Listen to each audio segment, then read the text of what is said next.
products we watch here. Okay, now to focus on the fundamentals behind the technicals, we've got Phil Strebel joining us, Chief Market Strategist at Blue Line Futures. Phil, am I right? First of all, welcome. Am I right to argue that the dollar, the 10-year yield, a reflection of the Fed at this point? Are they both? They seem to be kind of looking for direction pretty clearly in a holding pattern here. Yeah, it looks like there's a lot of complacency in the market at the moment. We are at about a 6-day high on the dollar index right now, but it doesn't feel like it's going to break out to the upside. 10-year yields, the line in the sand for me, 4.3%. On the 30-year, it's going to be 4.47%. We don't want to see a break above those levels. Now, the economic data clearly impacts yields. Yields impact the dollar index. The stronger dollar hurts a lot of these different commodities. So with the dollar index up about 0.25% here this morning, putting a little bit of pressure on the markets, but we're seeing things like the gold market kind of trickling right back up here, stuck between the 50 and the 200-day moving average. So we'll see what happens. We expect a small upward revision on GDP here, about 3.4%, the consensus 3.3%. And then we are going to have those two Fed speakers, the FOMC voters that we're going to watch here today, Atlanta Fed President Bostic, and then also Fed President Williams. But they're not giving us anything new. The commentary is like so dry and just so plain. They're all waiting. No shock, basically, is how we put it in the last block.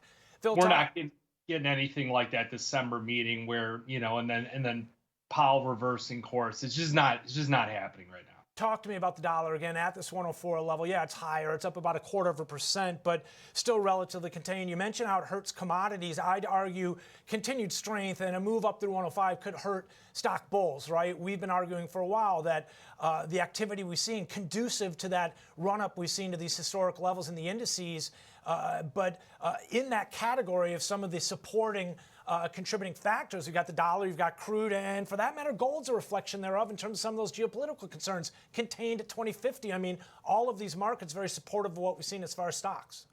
Yeah, historically, when the dollar tops or bottoms, that marks turning points in the stock indices, but stock indices have really kind of disconnected themselves. I do believe that this rally in stock indices is broadening out. I mean, people argue that left and right because they'll say that the Russell is like 20% below its all-time highs, but I mean, you got to kind of look at where we're at right now. You can't always go back to, you know, where we've been so far back because the dynamics were completely different at certain periods of time. So I do like the underlying narrative, and people are chasing a lot of different stocks here. There are the, you know, 4 or 5 that are controlling everything, but it seems like each one has its own little story to tell. Now, I know that when we talk about like NVIDIA moving $100 in a day, Palo Alto moving $50, you know, that super microcomputer going up a couple hundred, those tend to mark some kind of tops or a capitulation point in the market here, but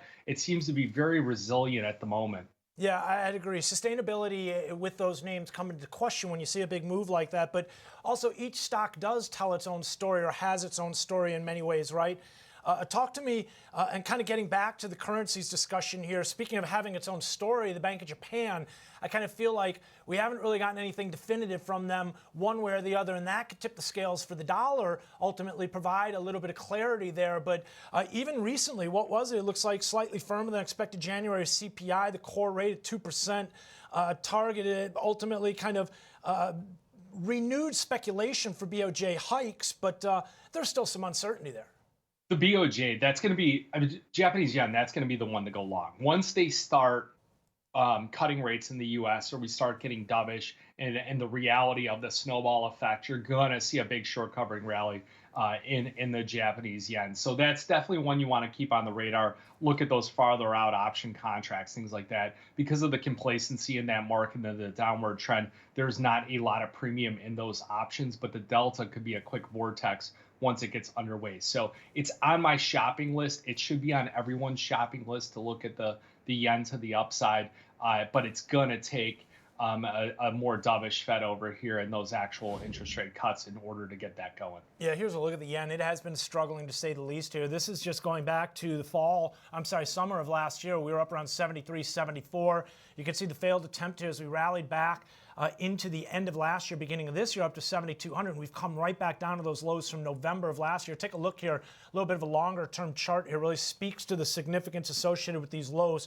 Take those out here, and we could see some further energy. Look at this on a weekly basis here. Looks like, wow, down almost what is this? It looks like 9 weeks in a row here or something, almost 10 weeks in a row as we've continued that slide. Talk to me a little bit about some of these Fed cut rate expectations. We were joking around in the office earlier this morning before the show. I feel like I'm looking back to December of last year, and there was something like a 90% chance, 90% plus chance that we were going to get a cut this March here. And now there's basically no chance thereof. I mean, I feel like that Fed tool, that Fed funds, the watch tool that we have, ultimately, what is it really a predictor thereof? I mean, if we get so hyped up about 90% chance and all of a sudden it falls off into basically zero expectation thereof.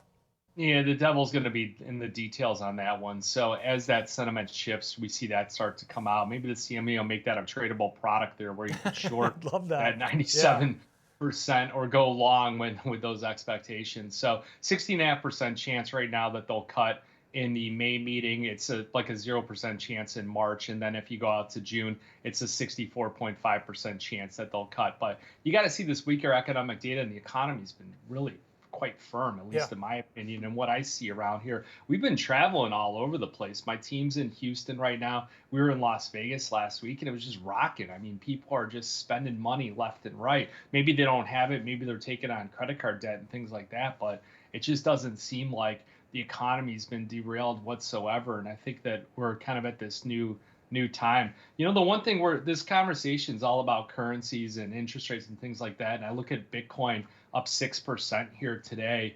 And you know, you ask yourself, what kind of currency moves 6% in a day? We don't live in like Argentina or, you know, some South American country where you see that type of volatility there. So I really don't think that Bitcoin is really a currency. It's more this commodity, if anything. Yeah, it's kind of one of the more outside sized moves we've seen since the ETF approval. Ultimately, there had been kind of a reduction, I felt like, in the volatility. Today's move definitely stands out here, but also you can tie it into kind of that risk on, that optimism abound, also the ETF sort of backdrop adding to it. Appreciate you joining us here, Phil. Thanks for covering currencies and treasuries with us here this morning on the Futures Show. Phil Strebel, Chief Market Strategist at Blue Line Futures. A quick break, and we come back. We've got GDP headed our way. Chris